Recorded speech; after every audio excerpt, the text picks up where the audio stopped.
West Asia, where Israeli Prime Minister Benjamin Netanyahu has expressed regret over an airstrike that killed 20 people, including 5 journalists at Nasser Hospital in Gaza.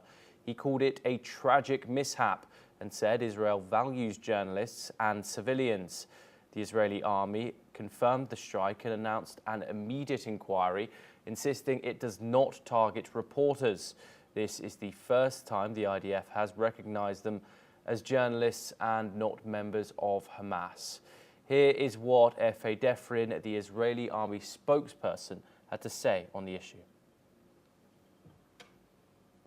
Chief of the General Staff has instructed that an inquiry be conducted immediately to understand the circumstances of what happened and how it happened. Reporting from an active war zone carries immense risk, especially in a war with a terrorist organization such as Hamas, who cynically hides behind the civilian population.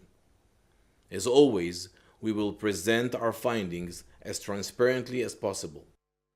Among the dead were journalists from Reuters, the Associated Press and Al Jazeera.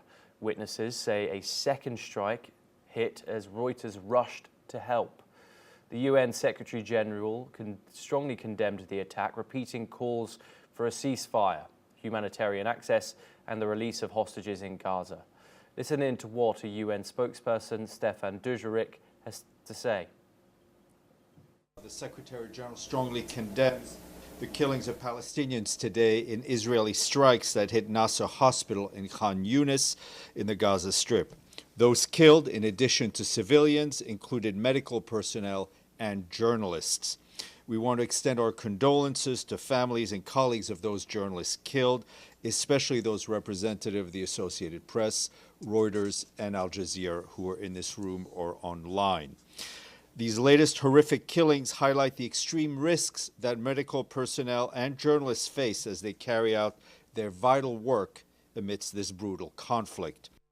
Well, of course, these strikes happen while Israel presses on its offensive into Gaza City. A highly controversial plan condemned both within Israel and from its allies around the world. This marks a rare occasion when Israel has actually said it regrets its actions in this strike, which has now killed 20 people, 5 of which have been confirmed as journalists working for the likes of Al Jazeera, the Associated Press, and Reuters.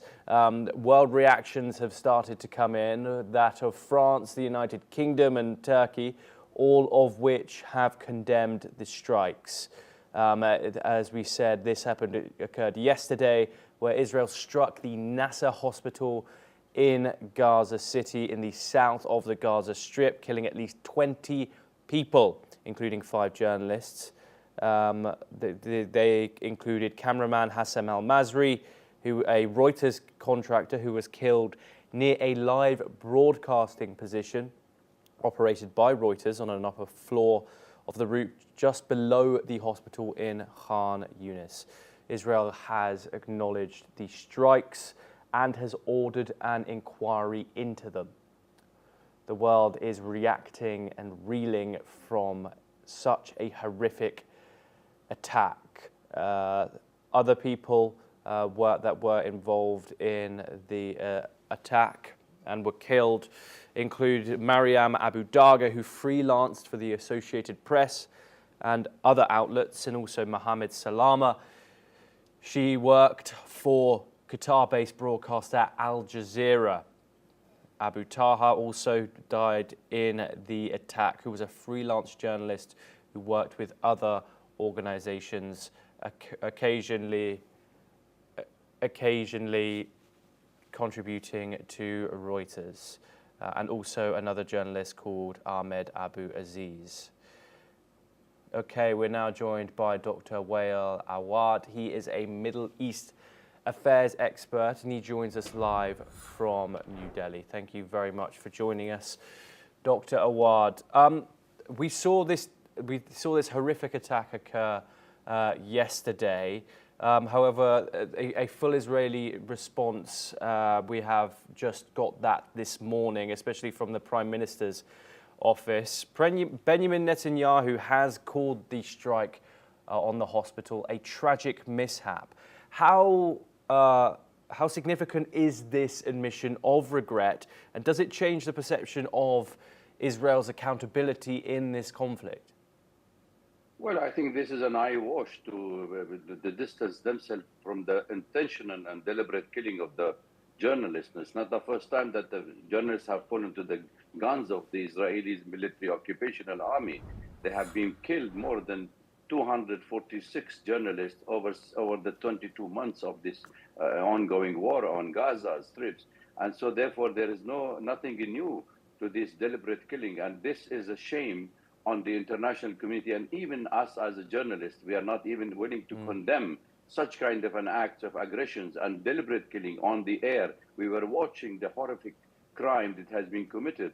And I don't think an army of such a sophisticated army with all the weaponry and nobody to shoot down all these airplanes and the drones, which have a total, complete surveillance of every movement of every beings moving in the ground, including a small snakes or a small cats or anything they can watch, that they are unable to recognize on the air that this is a journalist area, including the camps, which is last week we also lost a couple of our colleagues in Gaza, and deliberate attack on their own camp of a journalistic, they have put a tent and they were under the tent. We all know such kind of a criminal act should be condemned, should be fully investigated independently, and Israel should give access to the foreign correspondent to enter into the states, the Gaza Strip, Yes. so they can reveal all the facts on the ground, not only by taking what the army of Israel says. Dr. Awad, for the first time, the IDF publicly recognized the dead as journalists rather than Hamas affiliates. How important is this shift in narrative, and could it impact future military conduct? I don't think the military conduct will stop because, see, the main objective of Israel is not to allow any journalist functioning in Gaza. That's why they're not even opening any access to any foreign correspondent or any correspondent to enter into the Gaza Strip, because the main objective is not only to annihilate, to totally destroy any kind of livelihood in Gaza, but even to expel them. So therefore, if there is somebody on the ground and witnessing and reporting those crimes that carried every day, I don't see any future of any changing of the Israelis' intention of continuous bombardment and the genocide, not only by the bombardment, that continuous bombardment, but also by the starvation that they have been committed. And you look at the United Nations, UN security, UN agencies and human rights watch, everybody is condemning, everybody is watching the genocide, and nobody is taking a full action, because Israel is the cuddle boy of the United States, where nobody can take, even at the Security Council meeting, any actions or condemnation against Israel. Okay, Dr. Awad, do stay with us. We will, of course, bring you all further updates